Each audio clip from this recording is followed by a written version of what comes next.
Good morning, welcome to my YouTube channel. ಎಲ್ಲರೂ ಹೇಗಿದ್ದೀರಾ? ನಾನು ಚೆನ್ನಾಗಿದ್ದೀನಿ. ಇವತ್ತು ಬಂದು ಸೋಮವಾರ ಬೆಳಗ್ಗೆನೇ ವ್ಲಾಗ್ ಸ್ಟಾರ್ಟ್ ಮಾಡ್ಕೊಳ್ತಾ ಇದ್ದೀನಿ. ನೆನ್ನೆ ಭಾನುವಾರ ಬೈಕೊಂಡೋಗಿ ಹೋಗಿದ್ವಲ್ಲ, ಸೊ ಅಲ್ಲಿಂದ ಬರೋದು ಲೇಟ್ ಆಯಿತು. ರಾತ್ರಿ ಬಂದು ಒಂದು ಸ್ವಲ್ಪ ಮಧ್ಯಾಹ್ನ ಊಟನೇ ಜಾಸ್ತಿ ಆಗಿತ್ತು ಅಂತ ಸೋಡಾ ಮಾಡ್ಕೊಂಡ್ವಿ. ಸೊ ಫ್ರೆಂಡ್ಸ್, ನೋಡಿದ್ರಲ್ಲ, ನೆನೆ ಬಾಯ್ಕೊಂಡೋಗಿ ಹೋಗಿ ಬರೋದು ಲೇಟಾಗಿತ್ತು. ರಾತ್ರಿ ಬರೋಷ್ಟರಲ್ಲೇ 9:30 ಆಗಿತ್ತು. ಸೊ ಮನೆಗೆ ಬಂದು ನಾವು ಒಂದು ಸ್ವಲ್ಪ ರೆಸ್ಟ್ ಮಾಡಿ ಮಧ್ಯಾಹ್ನದ ಊಟನೇ ಜಾಸ್ತಿ ಆಗಿತ್ತು ಅಂತ ರಾತ್ರಿ ಊಟ ಏನು ಮಾಡ್ಕೊಂಡಿರಲಿಲ್ಲ. ಅದಕ್ಕೆ ಒಂದು ಸ್ವಲ್ಪ ಸೋಡಾ ಕುಡಿದ್ವಿ. ಸೊ ಸೋಡಾ ಕುಡಿದ್ಬಿಟ್ಟು ಮಲ್ಕೊಂಡ್ವಿ. ಬೆಳಗ್ಗೆ ಎದ್ದೋಳೋದಕ್ಕೆ ಆಗಲಿಲ್ಲ ಫ್ರೆಂಡ್ಸ್, ಎದ್ದಿದ್ದೆ 7 ಗಂಟೆಗೆ. ಸೊ ಮನೆ ಕೆಲಸ ಎಲ್ಲ ಮಾಡೋಷ್ಟರಲ್ಲೇ ಲೇಟಾಗಿತ್ತು. ಸೊ ಹಾಗಾಗಿ ನಾಷ್ಟನ ಬಾಕ್ಸ್ಗೆ ಹಾಕ್ಕೊಂಬಂದ್ಬಿಟ್ಟು ಆಫೀಸಲ್ಲೇ ತಿನ್ಕೊಳ್ಳೋಣ ಅಂತ. ಸೊ ಇಲ್ಲಿ ಬಂದು ನಾಷ್ಟ ಮಾಡ್ತಾಯಿದ್ದೀನಿ. ಅನ್ನ ಟೊಮೆಟೊ ರಸ ಮಾಡಿದ್ದೆ. ಸೊ ಇಷ್ಟು ದಿನ 2 ಮಾಡ್ತಿದ್ದೆ ಪ್ರತಿದಿನವೂ, ಬಟ್ ಇವತ್ತು ಆಗಿಲ್ಲ ಅಂತ ಒಂದೇ ಮಾಡಿದೆ. ನಮ್ಮ ಮನೆಯವ್ರು ಬಾಕ್ಸ್ ತೊಗೊಂಡು ಹೋಗಲಿಲ್ಲ. ಸೊ ಹಾಗಾಗಿ ನಾನು ಬಾಕ್ಸ್ಗೂ ಅದೇ ನಾಷ್ಟಕ್ಕೂ ಅದೇ ಅನ್ನ ಟೊಮೆಟೊ ರಸ ತೊಗೊಂಬಂದೆ.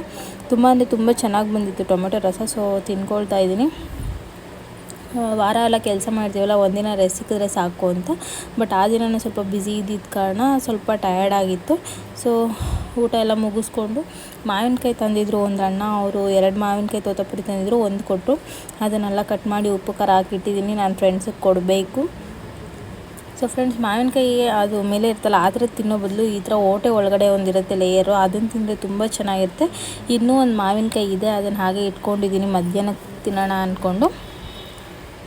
ಸೊ ನೋಡಿ ಎಷ್ಟು ಚೆನ್ನಾಗಿದೆ. ಈಗ ನನ್ನ ಕೊಲೀಗ್ಸ್ಗೆಲ್ಲ ಕೊಟ್ಟೆ, ಅವರೆಲ್ಲ ಅದನ್ನು ತಿನ್ಕೊಳ್ತಾರೆ. ನನಗೆ ಅಂತ ಈ ಚಿಕ್ಕ ಪ್ಲೇಟಲ್ಲಿ ಎತ್ಕೊಂಡಿದ್ದೆ. ಇದು ಮಾವಿನಕಾಯಿ ಓಟೆ ಇರುತ್ತಲ್ಲ, ಅದರಲ್ಲಿ ಚಿಕ್ಕ ಚಿಕ್ಕ ಲೇಯರ್ ಥರ ಕಟ್ ಮಾಡ್ಕೊಂಡ್ರೆ ಬರುತ್ತೆ. ಅದು ಎಷ್ಟು ಚೆನ್ನಾಗಿರುತ್ತೆ ಅಂದರೆ ತುಂಬ ಹುಳಿ ಇರುತ್ತೆ. ಉಪ್ಪು ಖಾರ ಹಾಕ್ಕೊಂಡು ಕಟ್ ಮಾಡ್ಕೊಂಡು ತಿಂದ್ರೂ ತುಂಬ ಅಂದರೆ ತುಂಬ ಟೇಸ್ಟಿಯಾಗಿ ಚೆನ್ನಾಗಿರುತ್ತೆ. ಸೊ ಈಗ ನಿಮ್ಮ ಹತ್ರ ಹೇಳ್ತಾ ಇದ್ದರೆ ನಾನು ಈಗಲೂ ಇನ್ನೂ ತಿನ್ನಬೇಕಂತ ಅನ್ನಿಸ್ತಾ ಇದೆ. ಬಟ್ ನಮ್ಮ ಮನೇಲಿ ಇದೆ 2 ಹಣ್ಣಾಗಿಬಿಟ್ಟಿದೆ. ಅದನ್ನು ತಿನ್ನೋದಕ್ಕಾಗಲ್ಲ, ಆದಷ್ಟು ಬೇಗ ತರಿಸ್ಕೊಳ್ಬೇಕು. ಮತ್ತು ಇನ್ನೊಂದು ಅಣ್ಣ ಇದ್ದಾರಲ್ವ, ಅಂದರೆ ಮಾವಿನಕಾಯಿ ತಂದುಕೊಟ್ಟವರು, ಅವರು ಉಪ್ಪು ಖಾರ ಹಾಕಿದ್ರೆ ತಿನ್ನಲ್ವಂತೆ. ಮುಂಚೆನೇ ಹೇಳಿದಿದ್ರೆ ನಾನು ಹಾಕ್ತಿದ್ದಿಲ್ಲ. ಸೊ ಅವ್ರಿಗೆ ಇನ್ನು ತಂದುಕೊಟ್ಟವ್ರಿಗೆ ಇಲ್ಲ ಅಂದರೆ ಹೇಗೆ ಅಂದ್ಬಿಟ್ಟು ಇನ್ನೊಂದನ್ನು ತೊಳ್ಕೊಬರೋ ಕೊಟ್ಟಿದ್ದೆ, ತೊಳ್ಕೊಂಬಂದು ಕೊಟ್ಟರು. ಸೊ ಕಟ್ ಮಾಡಿ ಹಾಗೆ ಅವ್ರಿಗೆ ಕೊಟ್ಬೇಡ ಅಂದ್ಬಿಟ್ಟು ಎಲ್ಲ ಕಟ್ ಮಾಡಿ ಅವ್ರಿಗೆ ಕೊಟ್ಟೆ. ಸೇಮ್ ಓಟೆ ಇರುತ್ತಲ್ಲ, ಓಟೆಯಲ್ಲಿರೋದು ನಾನೇ ಕಟ್ ಮಾಡಿಕೊಂಡೆ. ಅದು ನನಗೆ ತುಂಬ ಅಂದರೆ ತುಂಬ ಇಷ್ಟ, ಚೆನ್ನಾಗಿರುತ್ತೆ. ತುಂಬ ಅಂದರೆ ತುಂಬ ಹುಳಿ ಇರುತ್ತೆ. ಅದಕ್ಕೆ ಆದರೆ ಉಪ್ಪು ಖಾರ ಹಾಕ್ಕೊಂಡು ತಿಂತಾಯಿದ್ರೆ ಒಂಥರ ಫೀಲ್ ಚೆನ್ನಾಗಿರುತ್ತೆ. ಸೊ ಹಾಗಾಗಿ ಓಟೆಯಲ್ಲಿರೋದೆಲ್ಲ ನಾನೇ ಕಟ್ ಮಾಡಿಕೊಂಡೆ. ಅದು ಎಷ್ಟು ಚೆನ್ನಾಗಿ ಬರುತ್ತೆ ನೋಡಿ. ಆವಾಗ ಓಟೆಯಲ್ಲಿ ವೇಸ್ಟ್ ಕೂಡ ಆಗೋದಿಲ್ಲ. ತುಂಬ ಜನ ಅದು ತಿನ್ನೋಕ್ಕಾಗಲ್ಲ ಅಂತ ವೇಸ್ಟ್ ಮಾಡಿಬಿಡ್ತಾರೆ. ಬಟ್ ನಾನು ಅದು ವೇಸ್ಟ್ ಮಾಡ್ತಿಲ್ಲ, ತಿಂತಾಯಿದ್ದೀನಿ. ಉಪ್ಪು ಖಾರ ಅಂತೂ ತುಂಬ ಚೆನ್ನಾಗಿತ್ತು. ಉಪ್ಪು ಖಾರ ಹಾಕ್ಕೊಂಡ್ರೆ ಹುಳಿಗೆ ನನಗೆ ಈಗ ಹೇಳ್ತಾ ಇದ್ರೂ ಬಾಯಲ್ಲಿ ನೀರು ಬರ್ತಿದೆ. ಹಾಗೆ ನನ್ನ ಕೊಲಿಗೊಬ್ಬರು ಅವ್ರ ಊರಲ್ಲಿ ಜಾತ್ರೆ ಆಗಿತ್ತು ಅಂತ ತಂಬಿಟ್ಟು ತಂದು ಕೊಟ್ಟಿದ್ರು. ತಂಬಿಟ್ಟು ಅಂತೂ ತಿಂದು ತುಂಬ ದಿನ ಆಗಿತ್ತು, ತುಂಬ ದಿನ ಏನು ವರ್ಷಗಳೇ ಆಗೋಗಿತ್ತು.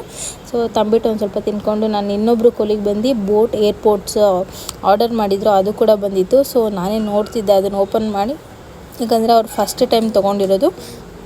ಸೊ ಡಿಸೈನು ರೇಟಿಂಗ್ಸ್ ಎಲ್ಲ ಸೂಪರಾಗಿದೆ ನೋಡಿ, ಎಷ್ಟು ಚೆನ್ನಾಗಿದೆ ಡಿಸೈನ್ ಅಂತೂ. ನೋಡೋದಕ್ಕಂತೂ ತುಂಬ ಚೆನ್ನಾಗಿತ್ತು. ಸೊ ನಾನೇ ನೋಡ್ತಿದ್ದೀನಿ, ಅವ್ರಿಗೂ ಕೊಡೋಣ, ಅವರು ಒಂದ್ಸತಿ ಟ್ರೈ ಮಾಡಲಿ. ಸೊ ಫ್ರೆಂಡ್ಸ್, ಈಗ ತಾನೇ ಆಫೀಸ್ ಮುಗಿಸ್ಕೊಂಡು ಮನೆಗೆ ಹೋಗ್ತೀವಿ. ಬನ್ನಿ, ಮನೆಗೆ ಹೋಗಬೇಕು ಇವತ್ತು. ಸೊ ಫ್ರೆಂಡ್ಸ್ ನೋಡಿ, ಬೆಳಗ್ಗೆಯಿಂದ ನನ್ನ ಗಾಡಿ ಬಿಸಿಲಲ್ಲಿ ಒಣಗಿ ಒಂದೇ ನಿಂತಿದೆ. ಈಗ ಹೋಗಬೇಕು ಫ್ರೆಂಡ್ಸ್. ಬನ್ನಿ ಹೋಗೋಣ ಬೇಗ. ಗಾಡಿಗೆ ಹೊಸ ಮ್ಯಾಟ್ ಹಾಕ್ಸಿದೆ ಫ್ರೆಂಡ್ಸ್. ಈ ಮ್ಯಾಟ್ ಇದ್ದಾಗ ಇದು ಗಾಡಿಗೆ ಹಾರ್ಕೊಂಡು ಹೋಗ್ತಿತ್ತು. ಹೊಸ ಮ್ಯಾಟ್ ಹಾಕ್ಸಿದ್ದೀನಿ, ಬಟ್ ಇವಾಗ ಹಾರ್ಕೊಂಡು ಹೋಗ್ತಾ ಇಲ್ಲ. ಇವಾಗ ಕರೆಕ್ಟಾಗಿ ಕೂತಿರುತ್ತೆ. ಇಷ್ಟು ದಿನ ಇದು ಬಂದು ಅಲ್ಲೆಲ್ಲ ಬಿದೋಗ್ತಾ ಇತ್ತು. ಸೊ ಈಗ ಕರೆಕ್ಟಾಗಿದೆ. ಸೊ ಬನ್ನಿ ಫ್ರೆಂಡ್ಸ್, ಬೇಗ ಹೊರಡೋಣ. ಮಳೆ ಬರೋ ಹಾಗಿದೆ ನೋಡಿ. ಸೊ ಫ್ರೆಂಡ್ಸ್, ಮನೆಗೆ ಹೋಗಿದ ತಕ್ಷಣ ನೀರು ಖಾಲಿಯಾಗಿತ್ತು. ಸೊ ಇಟ್ಕೊಂಬರೋಣ ಅಂತ ಹೋಗ್ತಾ ಇದ್ದೀನಿ. ಸೊ ರಾತ್ರಿಗೆ ಕಬಾಬ್ ಮಾಡ್ಕೊಂಡಿದ್ವಿ ಫ್ರೆಂಡ್ಸ್. ಫಸ್ಟ್ ಟೈಮ್ ಎಳ್ಳೆಲ್ಲ ಹಾಕಿ ಮಾಡ್ಕೊಂಡಿದ್ವಿ. ಕಬಾಬ್ ಪೌಡ್ರ್ ಅಂತೂ ಬಳಸೇ ಇಲ್ಲ, ಬರೀ ಮೈದಾ, ಕಾರ್ನ್ಫ್ಲೋರ್ ಇದಿಷ್ಟೇ ಹಾಕಿ ಮಾಡ್ಕೊಂಡಿದ್ದು. ನೆಕ್ಸ್ಟ್ ಟೈಮ್ ನಾನು ವೀಡಿಯೋ ಶೇರ್ ಮಾಡ್ಕೊಳ್ತೀನಿ ಏನೇನು ಆಗ್ತಾಯಿದೆ ಅಂತ. ಅದ್ರ ಜೊತೆ ಮಾವಿನಕಾಯಿ ಕಟ್ ಮಾಡಿಕೊಂಡು ತಿನ್ಕೊಂಡ್ವಿ. ಸೊ ಫ್ರೆಂಡ್ಸ್, ಈ ವ್ಲಾಗ್ ಇಲ್ಲಿಗೆ ಎಂಡ್ ಮಾಡ್ತಿದ್ದೀನಿ. ಪ್ಲೀಸ್ ಯಾರ್ಯಾರ ವೀಡಿಯೋ ನೋಡ್ತಿರೋ ಪ್ಲೀಸ್ ಸಬ್ಸ್ಕ್ರೈಬ್ ಮಾಡಿ, ಲೈಕ್ ಮಾಡಿ, ಶೇರ್ ಮಾಡಿ, ಹಾಗೆ ಕಮೆಂಟ್ ಮಾಡಿ. Thank you.